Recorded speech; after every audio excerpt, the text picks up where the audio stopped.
All right, we welcome a very excited Carl Edwards. Yes. Winner of today's Subway Fresh Fit 500 and driver of the number 99 Subway Ford. Sorry, guys. Heard you broke your phone Oh, today. thank you. Aw. Awesome. Want to give you a new one? Did you already get it all? Like, this is my number? We're going to set it up for you. Okay, Yeah. cool. Yeah. Awesome. Yeah. He's about to smash it. I really did. I broke my phone. I might have to do that every week. This could get expensive. Okay. Awesome. No. Thanks. Driver- Timed that just right. Let's see that. You can scoot on over, Jimmy. Come on. Jack's the middleman, right? Well, Jack's always the middleman. Move over there. Right in this bright light. Yeah. Exactly. This is Carl's 20th victory in 303 NASCAR Sprint Cup Series races. This win ends, sorry Carl, a 70-race winless streak, the longest of his career. This is his second victory here at Phoenix International Raceway. Obviously a big day for you. Very excited, Yeah. Carl. Just talk a little bit about your Very win. excited, man. It's after I left here this afternoon, I told Randy, I said, I'm going to quit being so nice about when people ask about this losing streak, because it is very frustrating. And not that it makes me mad that you ask. It makes me mad to not be winning races. And I cannot say enough about Jack Roush and all the folks he has there at Roush Fenway Racing. Bob Osborne and I won 18 or 19 races together. And when Bob couldn't crew chief anymore, Jack put Chad Norris behind me. Chad picked up as much slack as any man could, being put into the fire there last year. Then when the season ended, Jack put Jimmy Fennig behind me and let him build a team around this 99. And it just seems like Jack and Robbie and everyone just keep pushing this 99 team forward, and it means the world to me. So to be in victory lane this early in the season, to have a car like we had today is it's really, really great. This win feels as good or better than any win I've ever had, so very excited about it. Obviously, being part of this, Jack, talk a little bit about what it feels to be here with Carl for this win today. Well, it's great to be here with Carl. You know, Carl is. We were holding Carl back last year without meaning to, just because we didn't have the right chemistry around him. But Jimmy Fennig, when we asked Jimmy if he would take Carl and he would take me for another year and then do this thing, he had his requirements. He wanted to change a few things. He didn't want to see as much of me as I'd shown to Bob. And Tell him exactly what he said. I'm not gonna have Jack sitting on my damn box looking over my shoulder the whole race. And that made me, when I saw you up on the box today on pace laps, I thought, how'd Jack weasel's way up there? I was on your box at Daytona too. Jimmy held a spot for me. You would have wrecked, you would have been off. But anyway, Jimmy is well studied. He works as hard behind the scenes. I know that Carl really got in his way a little bit last night. Carl was a midnight caller on Jimmy, and he had some questions and issues he wanted to be reassured about. So he come and knocked on Jimmy's door last night. But you know, Jimmy was puts his nights working on the car and working with the engineers, and he really put a good plan together. He didn't plan to take 4 tires all day, I think, and it worked out. And other people got on the 2-car program, but Jimmy was there first. Well, Jimmy, if you get those midnight calls and the win is what does it, I'd look out if that's what does it. Grab a mic and talk a little bit about what this win means for you. Well, every win means a lot, but this is a pretty special one. You know, winning the first time with Carl Edwards and you know, the 99 team. It feels good. You know, I can't say enough about the guys back at the shop, especially what we struggled with a week ago. We put that all behind us. Nobody let their head down or nothing. We kept working forward, and hard work pays off, and here we are. Well, congratulations to all three of you and the rest of the team. We'll take questions now. We'll start right here with Reed and then go to Lee. Reed Spencer with the NASCAR Wire Service. Carl, Denny was in here a little while ago. He says Carl Edwards is relevant again. Did you feel irrelevant, and do you feel relevant now? Yeah, I appreciate him bringing that up. At least he didn't talk about my irrelevancy when I was irrelevant. But it is hard to explain. I mean, a lot of people that have been in sports, and you know, definitely Jack and Jimmy understand this. But when you're struggling, it seems like time slows down. You're working harder. You're trying more. You're questioning yourself more. And Kyle Petty earlier, we were being interviewed, and he's like, "Where were you last year? You know, you were gone." I was like, "Man, I was there." That's one of the longest years of my life to work that hard and to not get the victory. So yeah, I'm very, very happy to be back in the mix here. A victory is huge for so many reasons. You know, to get us last year, we didn't even make the chase. I mean, for me to sit home while everybody was at the chase stuff and at Vegas, that was a little bit of a shock to me. I did not like that at all. And so to get a victory helps us, be in a better position for the chase. It just feels good to win. I'm just very glad to be here. So, yeah, I guess I hope Denny's right. I hope we're more relevant or more than relevant all year. I hope we dominate this thing. Okay, we'll take our next question from Lee. Not to sound like a marketing tool, but we've heard Ford won from the people up in Dearborn, and you have a new teammate now, and he just happens to be the defending champion. How much did that mean to have the two Fords get together at the end and really help push you to the win? That was huge, and we all know that. I mean, Brad and I have not had the best history. It was pretty bad at one point, but we've worked a lot through Ford. In the offseason, we did our media day. Brad and I talked a little bit about how we planned on helping one another this season, and that, I think, was an amazing example of what we can do together to make sure Fords get to victory lane. We talked a lot about it at Daytona. We weren't able to put something together, but hopefully this season, the things that Ford has been talking about, one Ford, all the way from Jim Farley and Edsel Ford came to that media day at the Hall of Fame just to sit us in a room and say, hey, look, we want to win as a team. We want to do what we can to help one another. And yeah, that was very cool today of Brad to push us. I knew if we made it to turn one first, we were going to win that race. And he could have gone 3 wide. He could have made that a heck of a lot harder, and that was pretty big.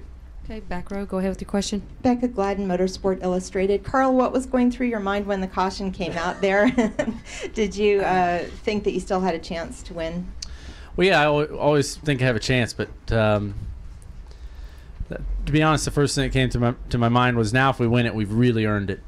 Because we did have a great pit crew and great pit strategy today. So we got out front, and I felt pretty good with 2 or 3 laps to go that we were going to walk away with that race. And when the caution came out, I thought, okay, now this is we're going to have to earn it. So it made me real, not real nervous, but it made me really buckle down and work hard. A heart rate monitor on me would have been pretty interesting probably at that point, because it was I knew it was going to be tough.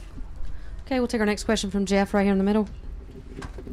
Jeff Gluck from USA Today. You touched on this a little bit earlier, but during a streak like that, to what degree does self-doubt come in the mix? I mean, obviously a lot has to do with the car, but I mean, does it ever cross your mind like, oh man, like, what's going on with me, or do you always have confidence in yourself enough to turn it around? I'm not a psychologist or anything, but I can tell you that my little bit of experience with race car drivers, we all have pretty fragile egos. I mean, that's what part of one of the things that makes us perform well is that you're always questioning yourself. You're always working hard. I never feel like I've had a perfect race or a perfect year. I'm always trying to be better, and I think all of us are like that. But when you're not getting that positive reinforcement, you're not winning, it is tougher. You have to really be objective as you can, which is hard to do when you're thinking about yourself, but to try to think, am I doing the right things? Am I working the right way? Am I being a good team player? And Jack's helped me a lot with that. Jimmy, I ask him for the last month or two, every time we're talking, it's like, what do you need from me? Is there anything I can do? And all these guys both have helped me a lot just to make sure that they tell me what they want from me. But anyway, I'm getting off subject a little bit. Basically, yes, it is tough, and you do have to question yourself constantly. Even when you're winning, you have to do that, but it is hard when you're not. Okay, we'll take our next question from Lewis. Go ahead. Yes, Lewis, Frank Auto Week. Jimmy, we're not going to ask you how you felt. We could see it on TV when that caution came out. But before the caution, what was the fuel situation? Because it seemed like Carl, after Jimmy got within about 0.6 of a second, Carl opened up a lead to 8/9 of a second. So what were you telling him about the fuel? Well, basically, I was just telling Carl, watch his gauges, because just if that thing just started bouncing, we would have been in trouble. But it was going to be close. We had to maybe conserve a lap or so, but also going to have to run hard because Jimmy was right there. So, but Carl did an excellent job with that. We had ran some laps in the 70s, and when he had to take it back, he brought it back down to the 50s. So, did a good job, but it was close. All right, we'll go to Mike, then Stan. Couldn't tell how close we were. Mike Embry, Speed.com. Jimmy, clearly you're the missing link on this team. If you look back over the past 70 races and you come in and you guys win. Can you talk about the changes, or have you just had a whole new approach to running things? What has made it work so quickly? Well, I don't think I'm the missing link. You know, I go about my work a little different than some people do. You know, I'm a hard worker. We sit there and we pay attention to detail on our race cars, you know, and that's about it. You know, I do the same thing I did with Matt, with Mark Martin in '98. You know, that's the way I work, and we still have 85% of the team left from the 17. That's still there, and everybody knows the way I operate, what I want, and we're just trying to deliver it to Carl. Okay, next question from Stan. Stan Creekmore with RPMTonight.com. For Jimmy and Carl, also for you. Jimmy, did you feel victory this morning at all as you were getting this car ready? Did you feel like you all had a real chance at winning this race? And Carl, how about you? How did you feel this morning as you were getting ready? Well, you don't feel victory. I don't feel victory. The only thing I know is yesterday I felt pretty good about the race car, looking at our lap times, studying what we did, and adjustments you had to make. Like we make adjustments every Sunday morning, and we didn't have to really dig deep in the bag because we think our car was pretty good, you know, and ended up to be okay. We made one air pressure adjustment and one other adjustment, and Carl did the rest. Okay, go ahead with your. Yeah, the pit crew I think was key today too. I think that was huge, and I've kind of felt I don't know if you, I've felt more confident, like a victory's closer since the first meeting I had with Jimmy at the shop to see the attention to detail that he has on the car and to see the intensity in all the guys' eyes. But yesterday after final practice, my trainer came with me from CTS, Dean, and we were talking after practice, like, man, I'm in a really good mood. I was like I feel good, and I realized it was because I felt that speed in the race car, and the thing drove like I wanted it to, and that's a really good feeling. So I was more optimistic than I have been for a long time this morning getting ready to race. Okay, go ahead with your question. Carl, you mentioned this morning that yesterday you kind of went out and took a little hike and sort of cleared your head. With all the crazy stuff that happened in Daytona that was beyond your control, how much, what does that do to somebody when you get into all these messes that are not of your cause? I try real hard to put the past behind me very quickly. So when things go poorly, I try to just, turn my back to it and look forward. But I know other people don't do that, and I know it's hard for a lot of people. So the one thing I was most nervous about coming to Phoenix was having another problem, having a wreck or a parts failure or something like that. I actually missed a shift in practice and over-revved the engine a little bit, and I thought, oh man, we can't have another problem like that, because I knew if we had two bad races to start, it would be hard for some people, not Jimmy or Jack or me, but there might be guys on the team or guys at the shop that would start hanging their heads, because it is very difficult to come out of a hole like that. So I'm very grateful that we came right back with a win here this weekend. Okay, we'll go Bob, Jim, and then Reed. Bob Hawker, Sporting News. Carl, you've talked a lot that you kind of feel that you still have Bob Osborne working for you because he's doing a lot of the engineering on the Gen 6 car. So I'm curious if you and Jack can talk about what you feel like his contributions were to the win today. Well, yeah, he's still here at the racetrack. He's in all the meetings. He doesn't seem as stressed out. He's a little easier to get along with, which is nice. So I think Bob and I are going to be better friends now than we were before. But that's the thing that's amazing about Roush Fenway and what Jack's able to do. I don't know how he does it, but it seems like every time we make a change, we don't actually lose a person. A person just goes into a different part of the team. So I don't know if you enjoy paying all those paychecks, but I appreciate all the good people. We actually started with Bob's initiative. We started a new department to work further out. Instead of working on 2 races out, Bob and 3 or 4 young engineers are working half a dozen races out to try to find things. I asked Bob when the fruit of his work was going to kick in. I asked him yesterday, and he said, by Fontana we should be really good, and we will have hardware that reflects what he's been working on by Fontana. But Bob is he's been there for Jimmy, and he's been there for me, and he's been there for Carl, and he's bringing his considerable knowledge to the benefit of all the programs. Okay, go ahead. Jim Peltz, LA Times. Carl, I don't know what there is to say about it, but it's quite the coincidence that your 2 wins at Phoenix both broke 70-win 70 race winless streaks. So. Yeah. That is kind of strange, huh? It's stranger that I'm even here driving these race cars. If you guys had known me 10 years ago, you'd be laughing right now. So it is pretty wild. And this place, to me, it's a little more coincidental because this place is so special to me. This was my first pavement race I ever ran was here in 2001, the Copper World Classic. And so each time I come here, I really enjoy this racetrack. It's got it was a huge turning point in my career, and there was a lot of good fortune that happened that weekend.